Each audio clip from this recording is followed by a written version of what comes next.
பல நாட்களாக தண்ணீர் தேங்கி இருந்தால் தண்ணீர் மேலே பாசி படர்ந்துவிடும். அதன் மீது கல்லொன்றை எறிந்தால் கன நேரத்திற்கு பாசி விலகி மீண்டும் தண்ணீரை மூடிவிடும்.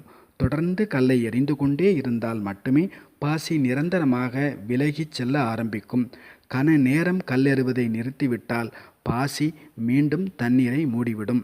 அதே போலத்தான் ஏதோ அவ்வப்பொழுது இறைவனை நினைவு செய்து கொண்டிருந்தால் அவ்வப்பொழுது மட்டுமே நமது ஆத்மீக குணமும் ஞானமும் வெளிப்பட்டு பின் மீண்டும் மறைந்துவிடும்.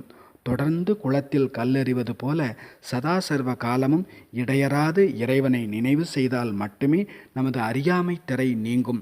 நம்மை சூழ்ந்திருக்கும் நமது கர்ம வினைகள், தடைகள், பலகீனங்கள் நம்மை விட்டு நிரந்தரமாக நீங்கி நற்கதி கிடைக்கும்.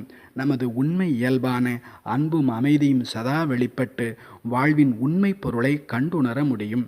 நலம் தீங்கிலும் உன்னை மறந்தறியேன் என அப்பரடிகளும், நற்றவா உன்னை நான் மறக்கினும் சொல்லும் நா நமச்சிவாயவே என சுந்தரரும், பெற்ற தாய்தனை மகன் மறந்தாலும் பிள்ளையை பெறும் தாய் மறந்தாலும் உற்ற தேகத்தை உயிர் மறந்தாலும் உயிரை மேவிய உடல் மறந்தாலும் நற்ற நெஞ்சகம் கலை மறந்தாலும் கண்கள் நின்று இமைப்பது மறந்தாலும் நற்றவர் உள்ளிருந்து ஓங்கும் நமச்சிவாயத்தை நான் மறவேனே என வள்ளலாரும் இறை நினைவை போற்றி துதிக்கின்றார்கள்.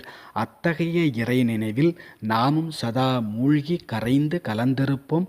அல்லல் அறுத்து ஆனந்தமடைவோம்.